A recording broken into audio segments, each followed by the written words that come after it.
try and keep ourselves on time. And we are now going to turn our attention to ways that you can use your voice to advocate for the ocular melanoma community. And we need your voice to amplify the messages and the issues that impact this community so that we can make change. So it is now my great pleasure to introduce my colleague, Kim Watkins, who leads our advocacy program. She joined our team in July. Some of you may have met her at Thomas Jefferson in August.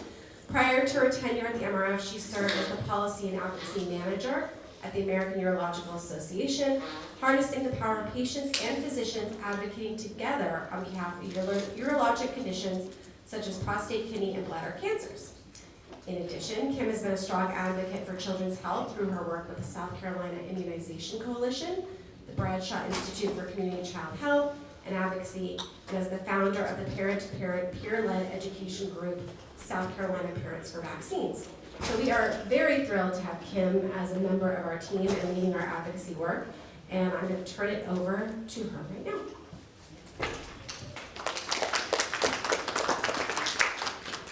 Thank you so much, Kelly and Sarah, for giving me this opportunity to share what I love with all of you. Advocacy and public health are my passion and my background, but they're a second career for me, so this is very much a career and love that I chose because of all the great work that we get to do in this space. So I thought that it might be helpful. Well, first of all, quick show of hands. How many of you have ever had a meeting with a lawmaker or a policymaker, either at the federal or the state level? Okay, so some of you you've done that with us. I'm recognizing a few faces from our Hill Day. I'm here to demystify all of that process for you because I know as somebody who didn't cut their teeth in advocacy straight out of college, it can be an intimidating process, and I am here to assure you it is not. Staffers are warm and welcoming, and you 9 times out of 10 are the expert. So within the MRF, we've had an advocacy program for years and years and years at this point. And our advocacy program kind of mirrors our tripartite mission as an organization where we are trying to improve outcomes for melanoma patients through targeted advocacy really across prevention, access, research, and education.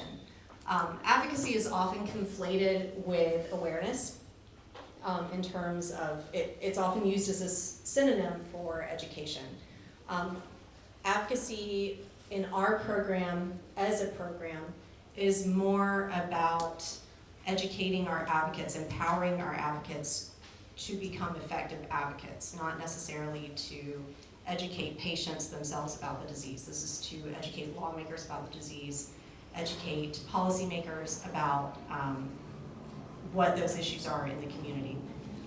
And so to date, we are small but mighty. We have some wins under our belt, and that is in no small part thanks to some of you in this room, thanks to a lot of people just like you across the country.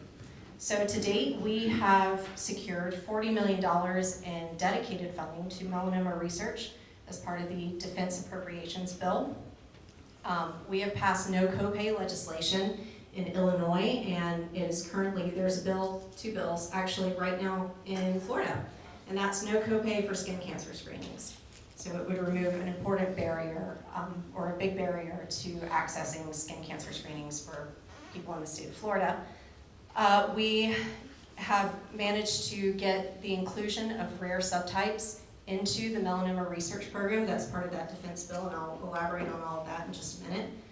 We have also managed to get 2 different meetings with the FDA, one on ocular melanoma, which Sarah mentioned earlier today. And then as a program, we've also managed to get an FDA meeting on indoor tanning beds, so actually banning people under the age of 18 from using tanning beds, because we know that they do very much increase the incidence of cutaneous melanoma. And then, again, we've also provided comments to NIH, Centers for Medicare and Medicaid Services, and lawmakers to help guide policy, because we want patients in the policy process. My background is public health, And anybody else who's got a social work or a public health background, you've probably seen this framework. But for those who don't, this is a pretty widely referenced way that we think of policy and advocacy. And I bring it up now because so many people don't get involved in advocacy because they think it's really abstract, it's really removed from their everyday life. And so here you've got this emphasis on individual actions to drive health outcomes. And the emphasis on the individual puts the individual in the greatest sphere of influence. So, for example, with smoking, you would tell an individual person, hey, don't smoke.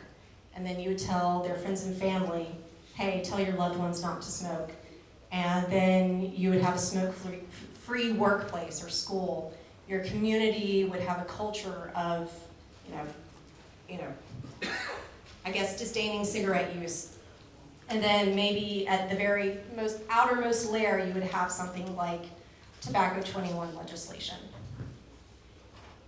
But in practice, policy is actually a lot more connected to our everyday lives than we think it is.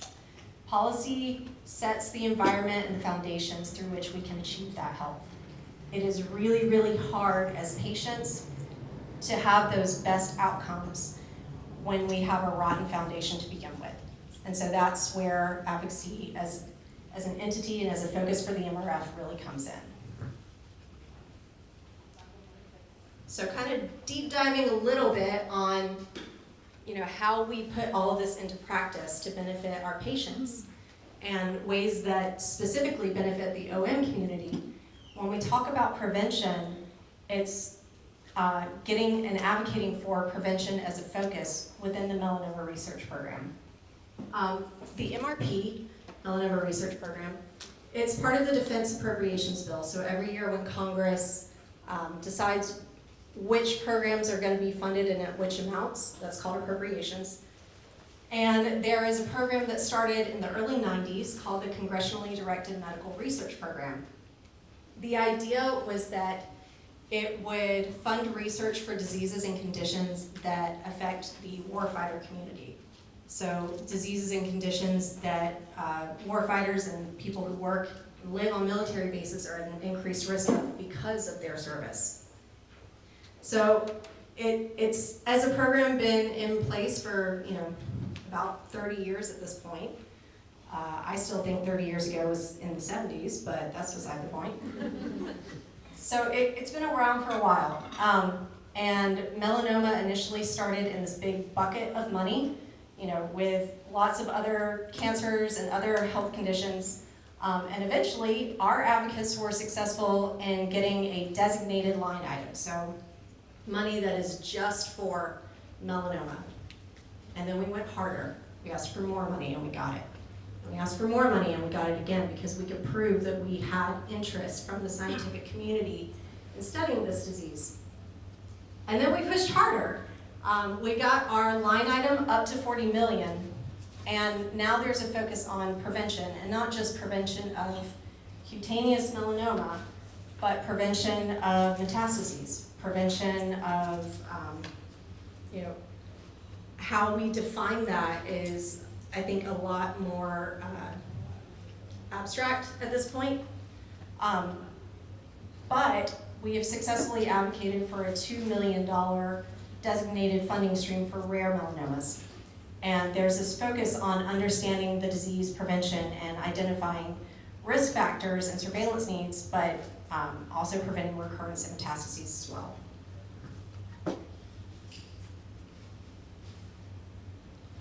Moving kind of to the access bucket.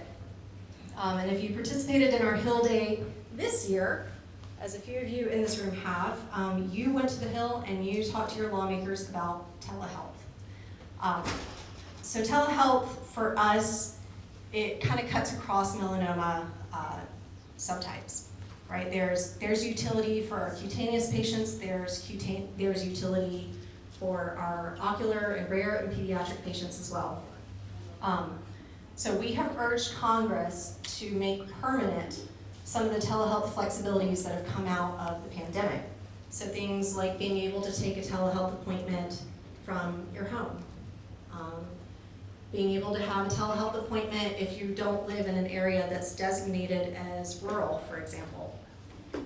And I think one of the issues that was touched on earlier today is how many, and you can raise your hand if this has been your experience, how many of you have had to go across state lines to see a provider?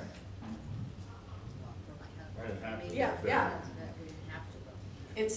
It's common, especially when you're a patient of a rare disease or the loved one. It is common. There might not be a specialist in your backyard.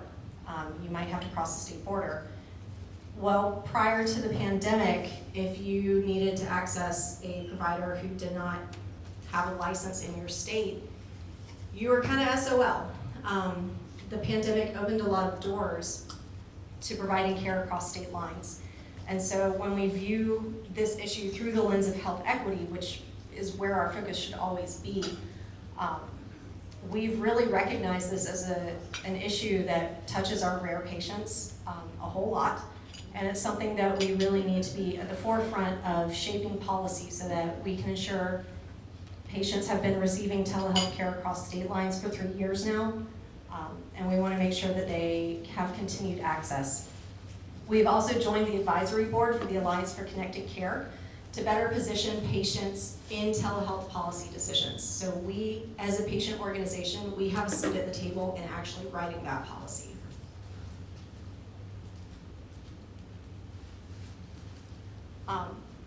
Our research priorities for OM, clinical trial diversity can mean a lot of different things to a lot of different people. But we know that we're going to continue to advocate for trials that are inclusive and equitable. We as an organization went to the Hill and put a heavy emphasis on addressing the indirect costs associated with participating in a trial. So at the end of 2020, in the appropriations in the omnibus, there was a bill that passed that said if you were on Medicaid had to cover the direct costs associated with participating in a trial. So those are doctor's visits, lab work, things like that. And that was a big win. Kind of the cousin bill that comes after that is called the Diverse Trials Act. And what that bill does, it codifies allowing researchers to cover the ancillary costs associated with participating in a trial. So your hotel visits, your airfare, things like that, which are just as much of a barrier to participating as anything else. Travel is not cheap, and it's a huge barrier when we want to increase minority population, when we want more women to participate in trials. There are a lot of reasons why somebody might be prevented from that. And so the Diverse Trials Act, what it would do is, because a lot of researchers are covering those costs anyway, but they're not protected, right? So they could get their hands slapped, or worse, for violating an anti-kickback statute. So the Diverse Trials Act would remove that threat of punitive action against them. And then, as always, appropriations, which is just a very fancy word for asking for money, which we're very good at the MRF. We will always advocate for the melanoma research program within the CDMRP. We know that $40 million of research is absolutely vital to the melanoma community. And the truth is, it's not necessarily popular in Congress. It doesn't have a lot of friends. There are a lot of members of Congress who view it as a bloated program. And so that money is not guaranteed. We have to ask for it every single year if we want to make sure that it sticks around. And so that's where all of you come in. I really hope that if advocacy is something that's of interest to you, email us, figure out a way to get involved. I'm happy to help you identify those opportunities. I know we discovered that one of our attendees here has a cousin in Congress, so we are always looking for those opportunities to kind of deepen those relationships and really make those connections. And we can't do it without all of you. So, why telehealth? right? Because this is honestly one of, I think, the more pressing issues that as a country we are trying to reckon with. Especially, the pandemic really shaped how we as a country access care, how do patients get the care they need. And so I thought I would kind of give y'all a little insight from the Vision Registry, actually, of why, as an organization, we are going all in on this. So broadly, the NORD, National Organization for Rare Diseases, did a study before the pandemic, actually, and it found that almost 40% of rare disease patients reported traveling more than 60 miles for medical care. I'm originally from South Carolina. 60 miles, I might still very well be in South Carolina. South Carolina is, on the whole, a pretty rural place. And so I know what that is like to, have your next closest place be somewhere like Emory or Duke, and you're looking at hours in the car, to say nothing of childcare, to say nothing of the expense of traveling.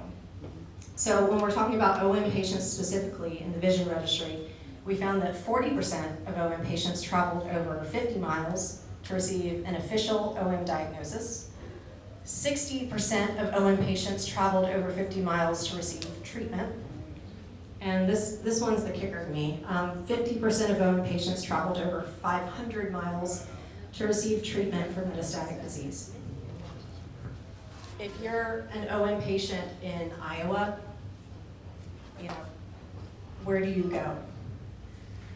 And so when we're focused on outcomes, when we're trying to give everyone the best chance possible, there is no divorcing that from the fact that there are just a handful of people in this country who are hyper-focused on this issue and have the expertise and specialization to really give patients the best possible care. Telehealth opens doors. So as we are thinking through what our community needs from us as an advocacy organization, we need Congress to finalize and formalize we need permanent solutions. When COVID happened, Congress, the Biden administration gave CMS and HHS the ability to waive certain telehealth restrictions. So that's why you could take a telehealth call from your home. That's why you could, if you lived in the middle of New York City, have a telehealth appointment, even though there is no way New York City is rural. And that's why you could have telehealth across state lines. It was because there were waivers in place that allowed that to happen. Well, COVID is officially over. I don't know if you've heard. And a lot of those protections are at risk. So at the end of 2022, Congress, in their omnibus package that finalized the appropriations for this upcoming year, or that year, FY23, the federal budget ends at the end of September, and it is a whole mess and a whole thing every single year, it seems. But what finalized as part of the FY23 budget, they kicked the can down the road. They gave telehealth waivers continued, use through the end of 2024. It is not a permanent solution. It is truly a stall tactic because Congress is pointing to CMS, so the administration, and saying, you fix telehealth. This is your job. And the administration is pointing right back and saying, no, this is Congress's job. And so everybody's pointing fingers, and meanwhile, nobody's really doing anything. Fun fact about DC. So we have urged, as part of our advocacy days, which usually takes place in the month of March, that's when appropriation season, so to speak, is, we have asked Congress to make permanent certain flexibilities that allow patients greater telehealth access, like eliminating originating site requirements and ending geographic restrictions so that you can have a telehealth appointment no matter where you are. To me, it is a really silly expectation that we have patients get in the car drive to a rest stop just across the state borders, that they are technically in state for their care. I don't know who that serves, but it's not patients. We have also urged Congress, as part of our Hill Ask this year, to conduct a study on out-of-state telehealth use during COVID so we can better understand how this tool is used to facilitate care across state lines. Knowledge is power, and the more data we have to provide to the administration, to provide to members of Congress, this battery's gone, or it might have just been my hand. I'll switch that one out. Okay. All right, we'll try it. Yeah, there we go. The more information Congress has, the harder it is for them to. Nope. It's getting late in the day. I'm gonna have to project, and I've got no voice left. All right, let's try this.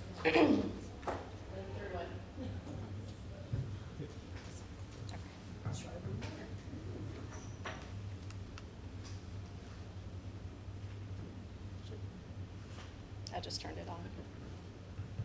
Yeah, there we go. The harder it is for them to justify inaction, right? This is something that it's not just OM patients, it's not just melanoma patients. Pretty much the entirety of the medical community and the patient community is asking for action on this. So I feel like we are close, but we need all of you to help us get this over the finish line. And as an organization, because it is a valid question. Our position is that patients and providers are best equipped to decide if and when telehealth is appropriate for their care. We recognize that telehealth is a tool and it has limitations, but it should be up to the clinicians and the patients to decide what those limitations are. It's not for Congress to decide. And I will say, it's in my notes that I can't see, but there was a study that came out right after I prepared my slides. And Florida is actually one state that opened up and made essentially like a telehealth licensure. So not to be too wonky here, but 14,000 healthcare providers of all stripes, right? So doctors, speech pathologists,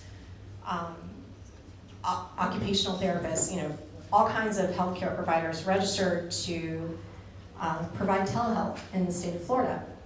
And one thing we always hear when we're on the Hill asking for telehealth flexibilities, we always hear, oh, fraud, waste, and abuse, fraud, waste, and abuse. And we have repeatedly asked for what's the data? Do you have proof that this is a pressing concern and justification for not moving the needle on this? And so the study that came out, of the 14,000 healthcare providers who registered in the state of Florida, there were 16 complaints over the 4 years it's been in practice. Of the 16 complaints, 9 were found to have no actual violation. Of the ones that did, they were related to prescribing substance use disorder drugs. So is it a pressing problem? No. And so with that, I will turn it over to Michelle to actually give you an idea of what participating in Hill Day actually looks like. It's important to remember that we are here as an organization to support all of you. And it's my job to identify what some of those issues are. This is obviously a non-exhaustive list. We could go on all day about cost of drugs, the cost of insurance barriers, and we will. But we need y'all at the table to help us guide these policies and really provide that. Data and statistics only go so far when we're talking with members of any elected body. Y'all have the heart and the soul in the story, and that's what really moves hearts and minds. So with that, I will turn it over to Michelle because she has done a wonderful job advocating with us this year. Do you want this one? I think this one's working. We'll run with this and see. Thank you, Kim. I cannot say enough positive things about Hill Day.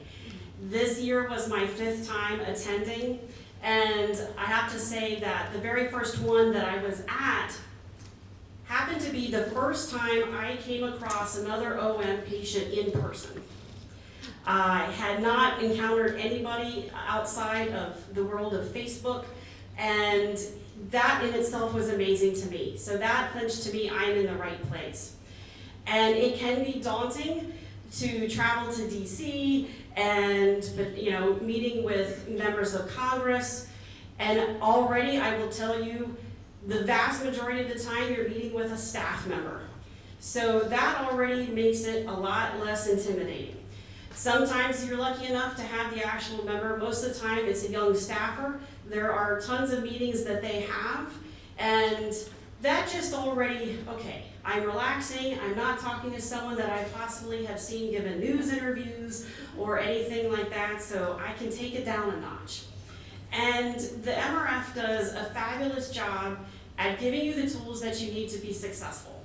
So you have an entire day where they go over all the asks, and you have opportunities to speak to experts and ask the questions, and you have printouts, and so you're not going in blind, which I like to have puns that are eye related, so there's that. And I can't express how much we need more OM advocates on the Hill. Most everyone is familiar with cutaneous melanoma. Not many people know about ocular melanoma. And the very first meeting that I had was with my House of Representatives member. She was a freshman congresswoman that particular session, met with the staffer, and I was the only one, I live in Virginia, I was the only one that was there for my house, but I had another member, another advocate who was there who didn't have a meeting, come with me. And that's also something I want to emphasize. There are staffers available, there are other advocates that are available, that if you end up being the only representative from your state or just then within your house district, there can be someone else that can come with you. And that itself can be a very benefit to your mindset and kind of can calm some nerves and anxiety. And I told my story, and I was nervous. I rehearsed what I wanted to say, and I probably changed it about 10 times before I got in the meeting room. And since this is so rare and no one knows about it, she even just put down her notepad and really just sat and listened to what I had to say. And at the time, there was already a member, former Congresswoman Maloney out of New York, that was having a letter for the funding for the melanoma research program that we heard Kim mention earlier. And I found out about a month and a half later at the first symposium for OM that I attended in North Carolina, that my Congresswoman had signed on to that letter. And so I can't tell you how moving and important and empowering that was, that my voice made a difference. And we need more of you to join us on the Hill and tell your stories. Just this year, in going over what I had, I was in with the staffer for Senator Warner's office, and they have a whole format. There were about 5 of us in that meeting from Virginia, and I mentioned about my story with OM, and started passing it around, and the staffer came back and, "I've never heard of that. Could you tell me more about it?" Okay, sure. So I went into some more details about what OM is, what is it, the issues that we have, and he came back around again, asking more details about what we all experience in this room. It's very powerful. Your voice needs to be heard, and it can make a huge difference. And with telehealth, I was certainly one that benefited from that during COVID. I live in Virginia, I go to Wills, and also to Dr. Sato, and I was able to have those appointments, and that was a big difference for me. So otherwise, it's a 4-hour drive. We go up the night before. Yes, we make the best of a bad situation. We discovered karaoke in Philadelphia, in Chinatown, and that now has become a tradition for us when we're there, and we implemented that at our house, that we have a karaoke machine. I've already heard a request about possibly bringing karaoke to the Boston Symposium next year, so I'll see what I can do about that.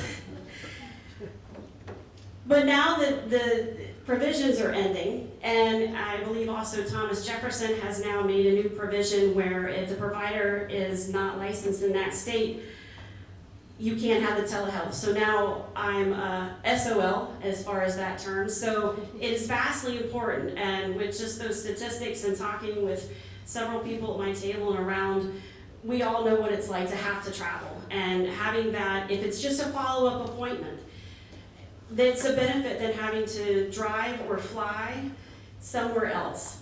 And so we need you guys there with us on the Hill to tell your members of Congress, hey, we need this.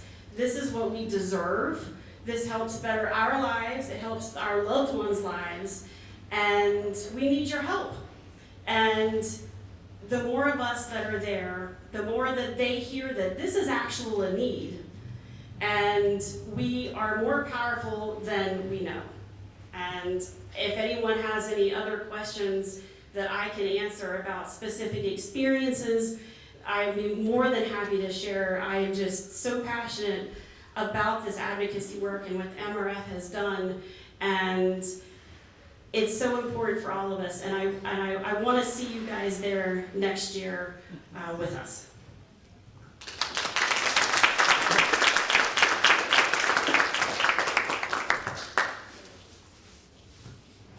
Great. Well, thank you both so much. I know we're running a little bit over time.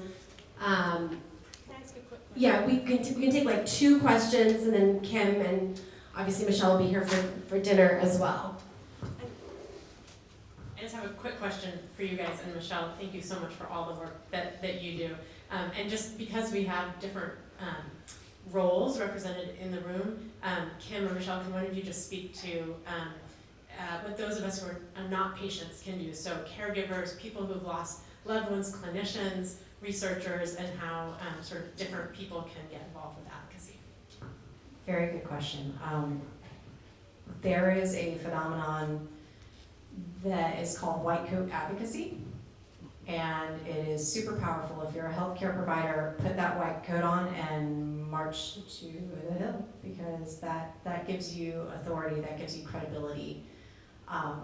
If you're a caregiver, your story is just as empowering and powerful, I should say. And sometimes it's, I think it can help people who are maybe divorced from the disease itself see it through somebody else's eyes that they can maybe connect with in a different way. So please, if you're a caregiver, don't feel like you need to sit this out, that there is a lane for you here as well. Researchers, I think, are extremely well positioned to speak to how this money is actually used and impacts lives. We love, and one thing I asked the CDMRP program manager for the Melanoma Research Program to speak to is, okay, so we've had $40 million for a while. What has come out of it? Because when we're asking for this money, that's the first question a member of Congress, especially one who's on the fence, would ask is, okay, well, what do you have to show for it? And if you're not a researcher, it can be really hard to digest the fact that, well, nothing, but we have promise. And I think having that kind of vantage point and expertise there can really help explain some of these really complex issues and distill them down into terms that a 23-year-old fresh out of college staffer is going to be able to understand. Members of Congress are not experts on the disease. They are not experts on the issues even. The number of staffers I've met with in this job and in others who had no idea what CDMRP even was is not zero. So when you go in, I promise you know far more than they do, and the trick is conveying it in a way that resonates. And usually giving them a story that they can take to their boss, who can then put it on social media or use it to justify their position, is what actually gets things done. And within several years, for people that have shown up for the Virginia delegation, there have been caregivers that have been there. So they themselves didn't, but they had a spouse, they had a son, some of them actually lost their loved ones, so they were still there sharing their stories. So by all means, it does not have to be patient only. Those stories are just as powerful and has just as every right to be heard by our lawmakers as well.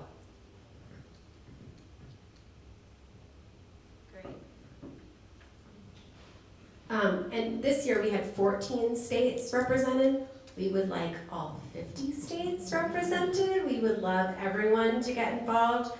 And again, it's once a year, it's the first part of March, but again, Kim has done such a phenomenal job training our advocates. So you will not go in there blind, you will go in there prepared, you will know what the ask is, you will practice, with your other members of your state, and you will feel very, very secure in the conversation that you're gonna have. And that's really the point. And then we'll debrief after. And as we always say, advocacy is year-round, so it's not just that one meeting, but there'll be follow-ups and there'll be, continued conversations with your lawmakers. So thank you both, especially when Congress doesn't pass the word. Great, well again, thank you both, that was excellent, and if anyone wants to chat with Kim, she can connect you more on our advocacy program.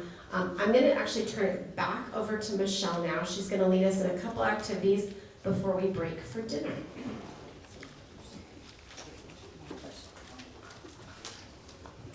Thank you, Kim, and thank you, Kylie.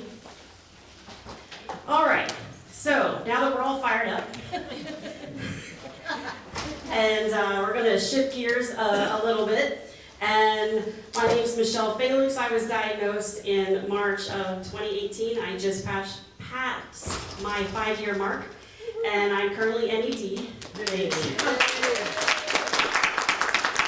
I do tell people, and it's more funny in a room that people don't understand, don't ask me to pour anything because you'll wear it, the carpet will wear it, I'll wear it, everyone except where I'm trying to pour it into. So there's lots of things that come up for us when we get our diagnosis and every day afterwards. And so I wanted to touch on some things, and my first thing is actually there's a handout that everybody has. It's entitled Better Tools for Bad Days. So you can take that home, so you don't have to worry about taking notes if you don't want to, so you'll have this resource wherever you might be. And I'm curious if anyone in this room right now has ever had a bad day. Okay, so just 2 people? Okay, all right, great. All right, well then the rest of you, this will be easy. So, why did you have a bad day? Things didn't go the way you wanted. Okay. Somebody yelled at you. Okay, that's a good one. Any other reasons why you might have a bad day? Confusion? Okay. So sometimes it's cancer related, but a lot of times it's not. Maybe, yes, someone did yell at you. You got stuck in traffic. You had a flat tire. You had your flights canceled twice on you when you're trying to get to Tampa. Maybe that's happened to me, I'm not sure. And so there can be a myriad of reasons why that happens. And for those that have had bad days, weird things happen, bad things happen, what have you done to cope with that?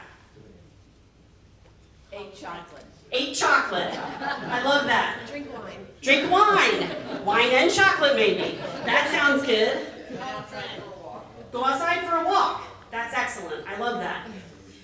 So I'd like to go over 4 steps, so different ways to help you get in a better place when you start to have a bad day so that it doesn't snowball, it doesn't keep rolling downhill, and you can turn that around, but still acknowledge what you're going through. And the first step that I have is about getting your frustrations out on paper. Now, I've never been one to keep a diary. First of all, I have horrible handwriting, so I don't, even when I'm trying to make my own notes, sometimes I try to go back and I have no idea what I wrote down. So there's that. And when I was a teenager, one of my stepbrothers broke into my diary But let's face it, for those of us that have had one, how many times do you think that lock that was on it was really going to keep anyone out? I think there should be some improvements. So we did that, and he made fun of me for some stuff. I was a teenage girl, so I was talking about New Kids on the Block. I was also a huge New Edition fan, so I'm sure some fangirl things were there, which is then embarrassing for any teenager. So that turned me off from keeping any type of journaling ever. And anytime if you've had therapy of any sort, it's always a go-to. Keep a journal, write things out. And I would try and it'd fail, it just didn't resonate with me. Several months after my diagnosis and my treatment, I did go into a depression. And I knew that I needed help. I was struggling by myself no matter what I was doing, and it might have involved some chocolate and wine. And I found an oncology social worker. I didn't actually know that was a thing. I knew I needed therapy, but I wanted someone to understand the cancer component this time. And so I found an oncology social worker, and what do you think she told me I should do? Write it down. Yes, so I'm like, I told her, I'm like, this doesn't work. I don't understand this doesn't make any sense. But I decided I was at wit's end. Fine, I'll try it this time. So I went out to Target and I bought this nice little journal that says Carpe Diem or some BS like that on it. And I thought, this is it this time. I'm gonna do it. And I sat there and I wasn't sure. And I was by myself. I sequestered myself into my bedroom, and I did just start to write. And I wrote 6 pages. And it didn't make sense. It was a stream of consciousness. It wasn't grammatically correct. I'm sure things weren't spelled correctly, and it didn't matter. I just got it out. And that's one of the things that I want to stress is just getting it out on paper. And it felt so good because I didn't feel like I could talk to anybody else. And some of those things I'm going to touch on in my second little presentation.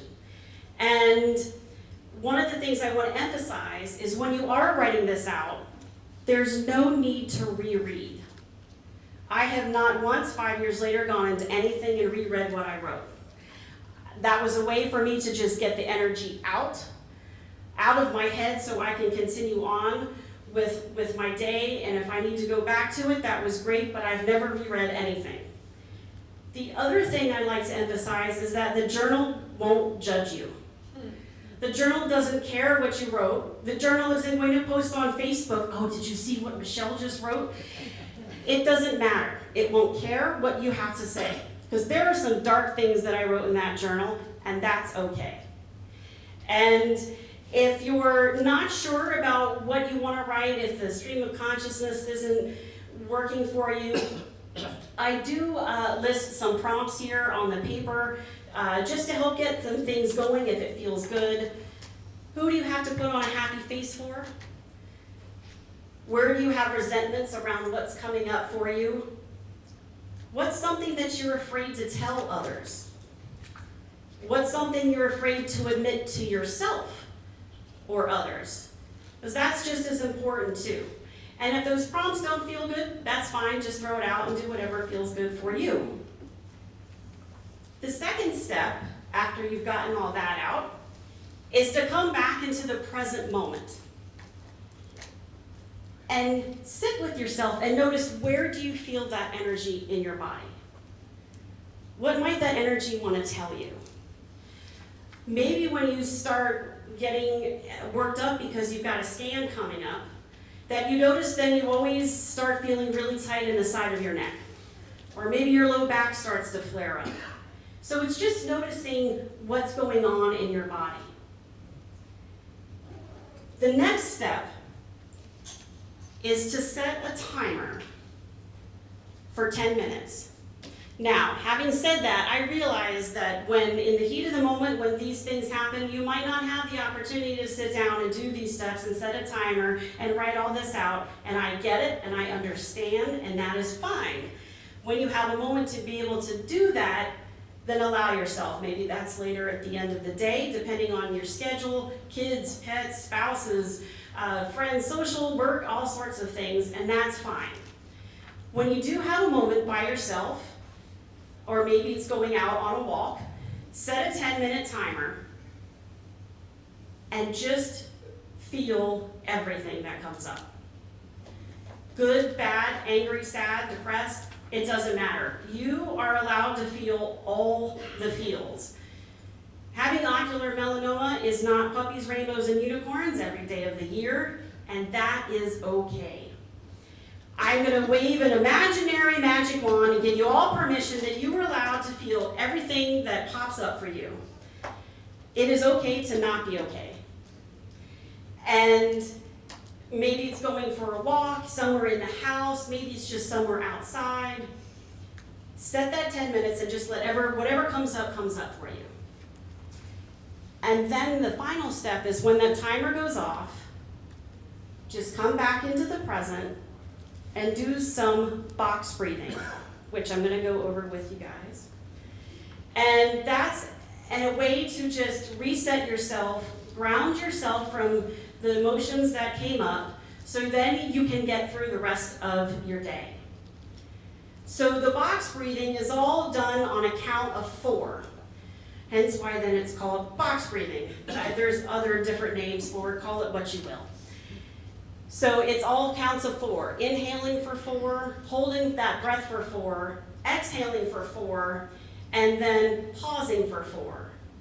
So in an effort to make sure everybody understands it, if you'd like to practice this along with me, I encourage you to. If not, that's also fine.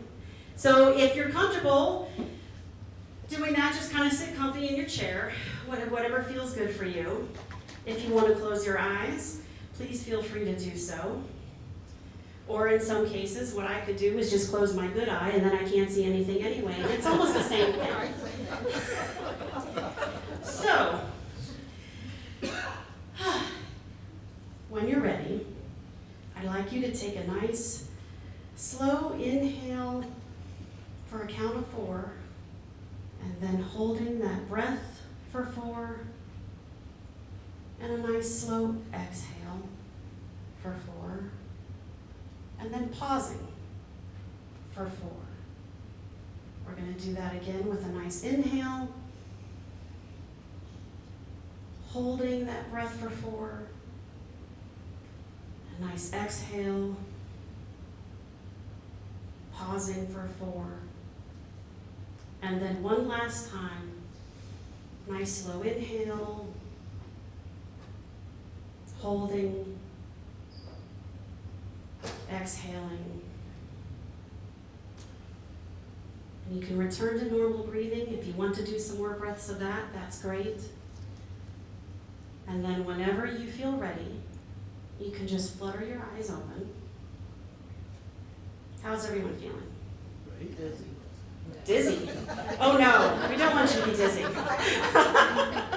That was not the goal. Just one of those things that came out here. And what's also great about the box breathing is it's something that you can do no matter where you are.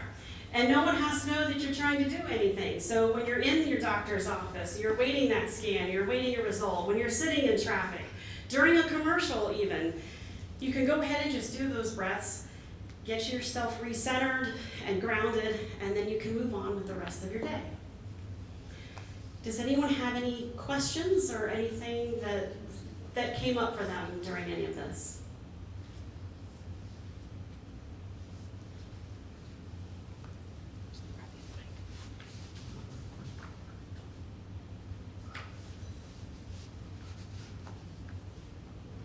And if you don't, that's fine. Any ways that you could see where this might be able to help you? Okay, excellent. So that's something, like I said, you have that handout for you, so you can be able to easily reference that later. If you need any other copies, I'm sure we can get you some of those, and there's some with that are still on the other tables. So that is going to lead me into my next presentation. And it's something that I'd like to talk about what those of us that have OM experience that we can go through. And it can also give insight to our loved ones and our caregivers what we might be experiencing. And I like to call it what they don't tell you after treatment and times that come up when you're released into the wild. And 3 ways to express yourself so that you can adjust along the way. So after my treatment, which all stemmed from a routine eye exam, I have had glasses since 1st grade. That wasn't new to me, and I knew I was due for some new glasses. I hadn't had vision coverage for about 8 years, and I had gotten married, and I got on my husband's insurance plan through his employer, and he knew that I needed new glasses, so he kept bugging me, get some glasses, go make the appointment, and I was shuffling my feet, and I didn't really wanna, and I don't like the dilation, and I don't like the, is this better 1 or 2? I was tired of that. I've done it over and over. I don't need it anymore. So he kept nudging me. And how many times do you hear about the husband bugging the wife to make a doctor's appointment? I think those of us might have experience that it's usually the other way around. So now mind you, this was 6 months after we got married.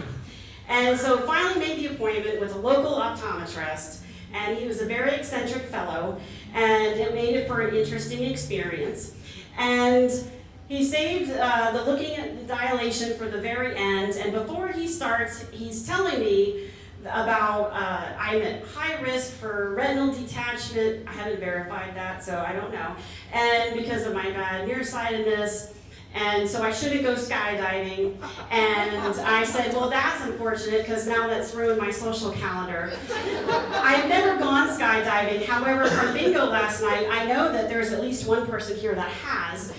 And so he looks into my eye, he starts with the right one, he's taking a little bit longer period of a time, and then he says, well, you have a retinal detachment. And I just thought he was kidding. I was like, oh, you're just joking, right? We were just talking about it. He's like, no, you have a retinal detachment. I need to go make a phone call. And so he gets up and leaves the room. And that couldn't have been a good sign. And I wasn't sure what to make of that, so I just kind of sat there in the exam chair and I'm just sitting around. So he comes back and he's like, okay, so I've made an appointment for you later this afternoon with a local retinal specialist. And, we're gonna hold off on ordering your glasses just to see, what might happen, if your prescription might change or something, and so then I leave. And then I consulted Dr. Google in my car, which Nigel talked about earlier, that we all do that none of us should do. Dr. Google is a horrible physician. I give him 1 star, do not recommend. And it came up, okay, well, I might need emergency surgery if a retinal detachment. I called my mother, I called my husband, I'm like, I might be in the hospital later today, I don't know what's going on. So I get to the retinal specialist, and I'm the youngest person there in the waiting room, and I was getting some very weird looks. And so finally get worked in, and the retinal specialist is like, well, it's a serous retinal detachment. That just means there wasn't a hole or a tear. And it sounds serious. It was very confusing the way he said it. But he wanted me to come back to his main office 2 days later to do other imaging. So I said, okay. So then I'm back on Dr. Google with serous, and I'm like, okay, well, it might heal on its own. I'm good. This this is nothing. So 2 days later, we go again, and I'm still by myself through all of this. I didn't think that there was anything that serious to have to worry about. And while we're in that second appointment, he starts using some words that I wasn't sure of, and I was trying to pay attention. He said that he was concerned about that I might have neoplasms, and he was concerned about extra fluid that was in my eye and where that was coming from. And then he said, I want you to see a specialist.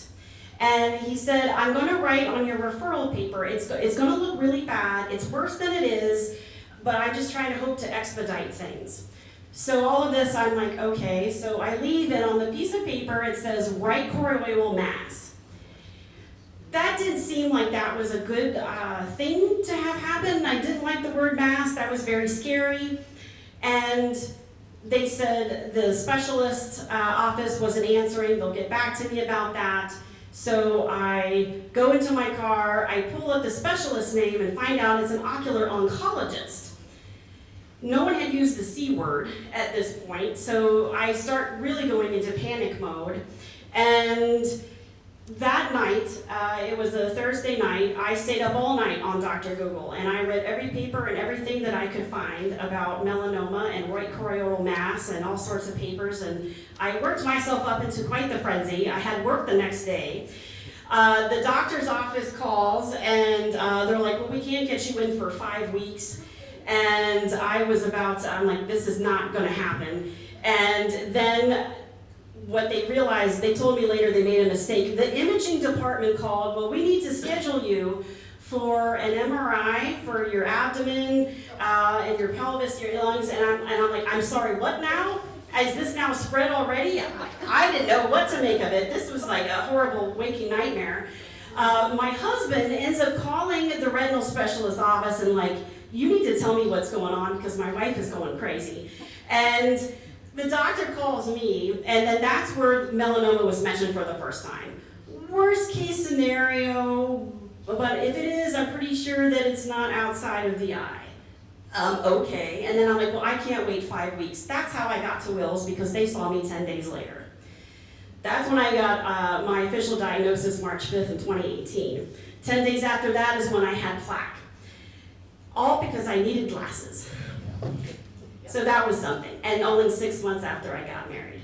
The joke was that there was no return policy on the marriage.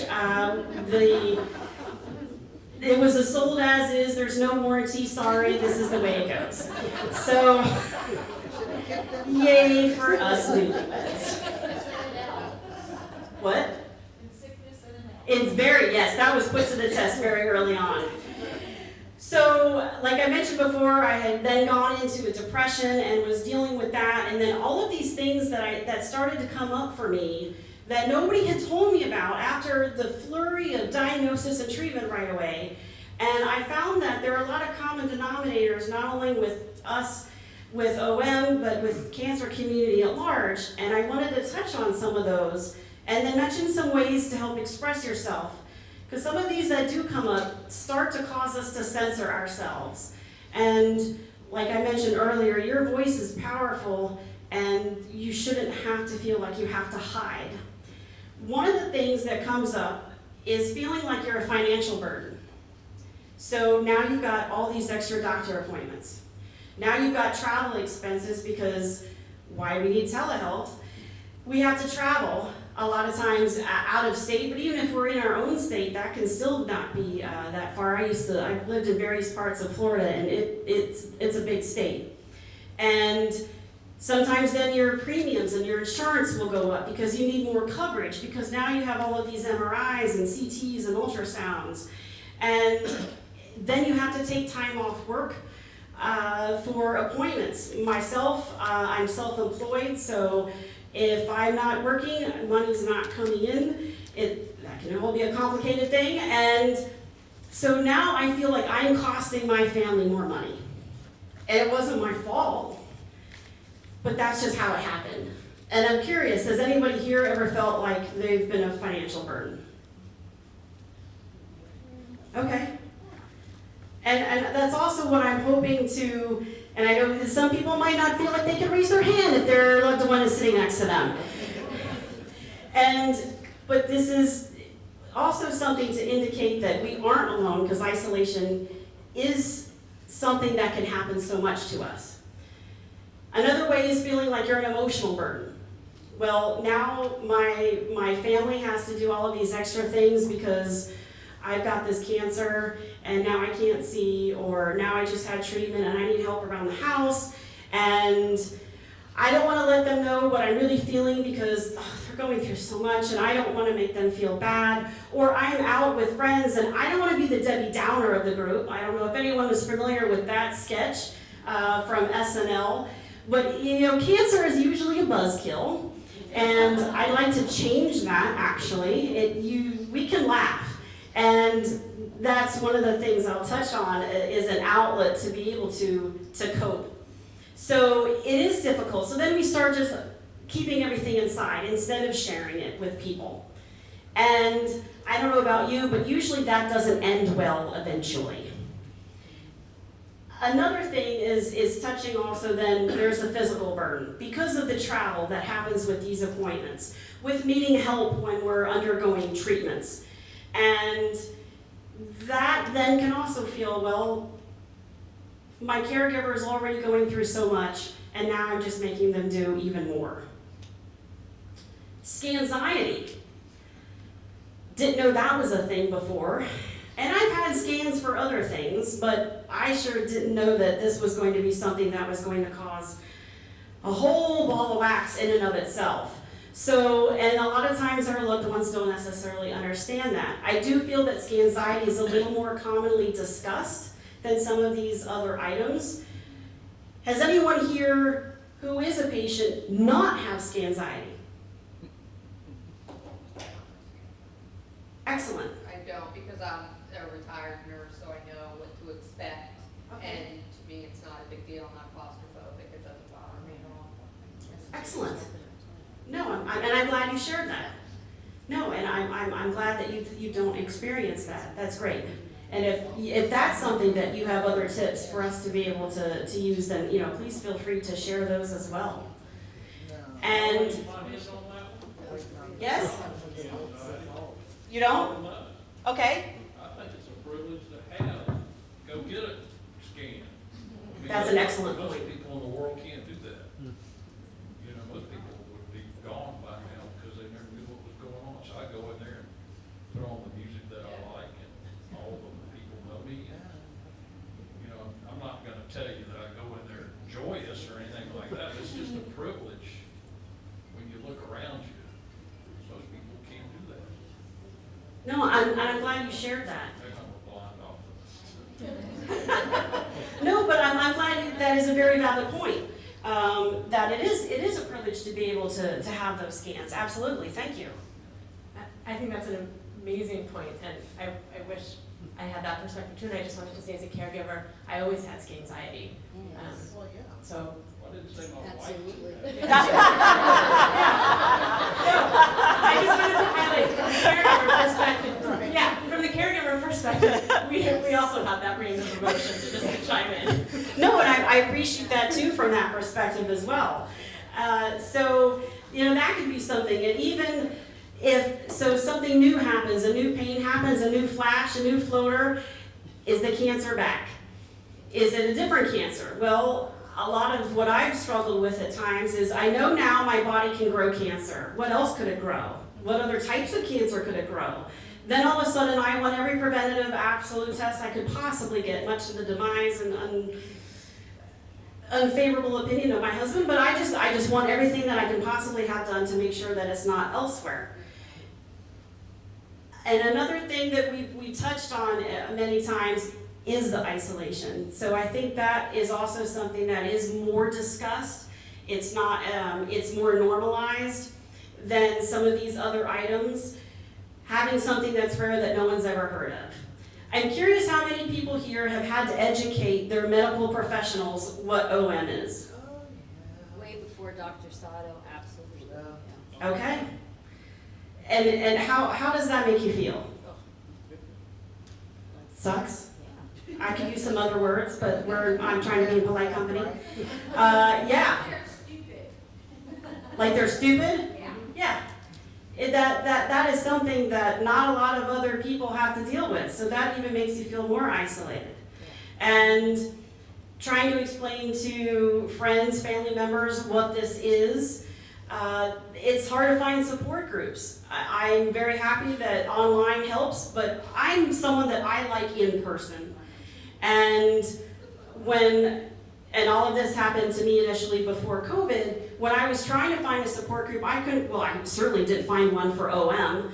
I couldn't find one. It was hard to find a general support group. There were breast cancer support groups everywhere, there were prostate support groups everywhere, but not even just a general one. And then when I did find one, I was the youngest person there. I was too old for the young adult and adolescent cancer group, but I was too young with everybody else. But that was, so I just made do. But it was good, but it helps.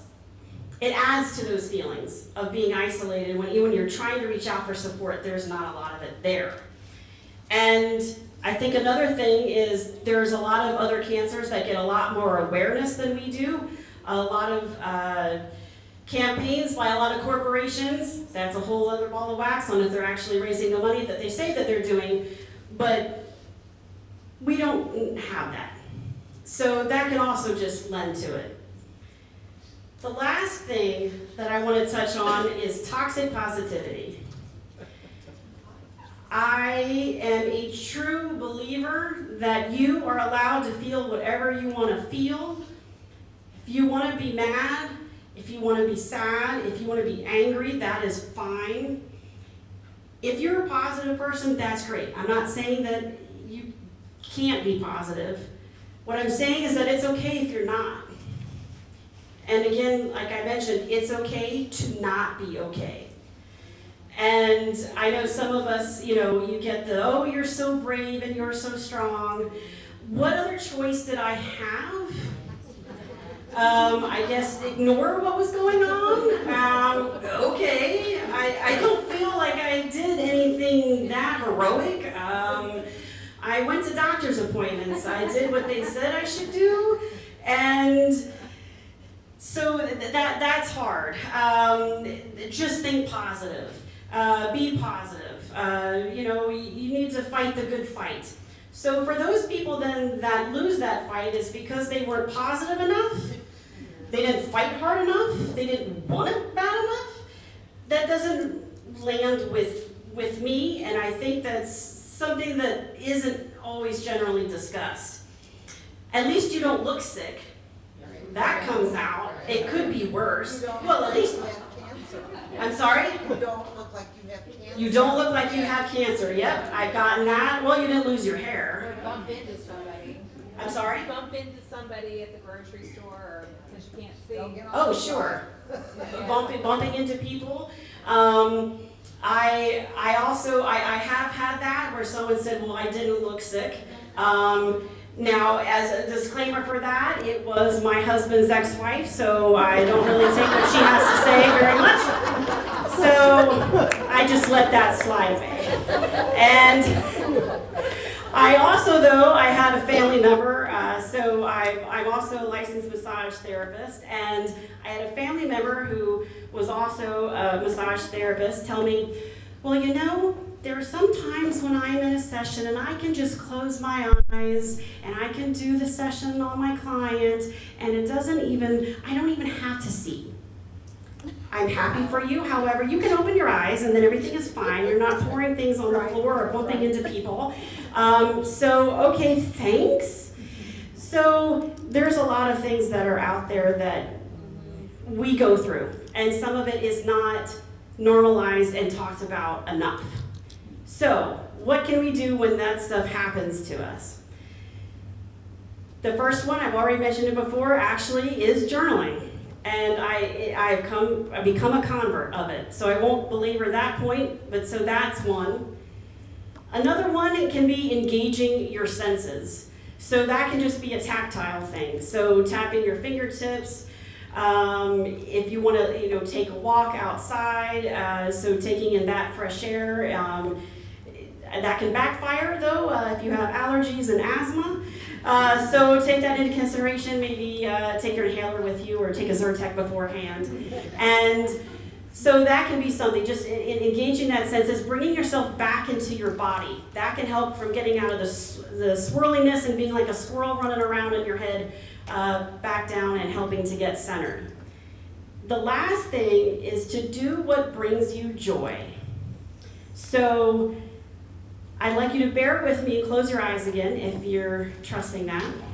And I want you to think about something that makes you smile, something that makes you happy, something that makes you feel good. And I want you to take note of that. If it's something maybe that you've already been doing that you know that brings you joy, maybe it's something you haven't thought about before, someone has shared this weekend. And if anyone would like to share, what is something that you might do to bring you joy?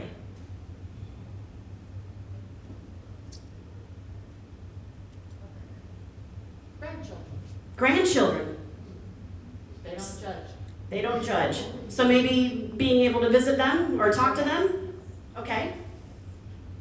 Something else that brings you joy, if you'd like to share. Being with my husband. Right. Being with my husband. With my wife. Oh, and then being with your wife. Anyone else would like to share? I'll add my memory of riding a motorcycle. Ooh, memory of riding a motorcycle. What did you ride? It's a big wheels that we ride on the farm. Okay. But don't go on highway. Yeah, I used to have a Harley, so I answered someone that actually remembered to ask me if I could fill any of those out last night. And I did have a Harley. I sold it long before this ever happened, and I probably would sell it now anyway. So that's great. Some of the things that I like to do, and I'm sure this will come as a shock because I like to dress up. And it's something that it does seem weird, it does seem strange, it can brush up against social norms, but that's also what I like to encourage you, that if it does that, who cares? After everything that we've gone through, who cares what other people think if this makes you happy?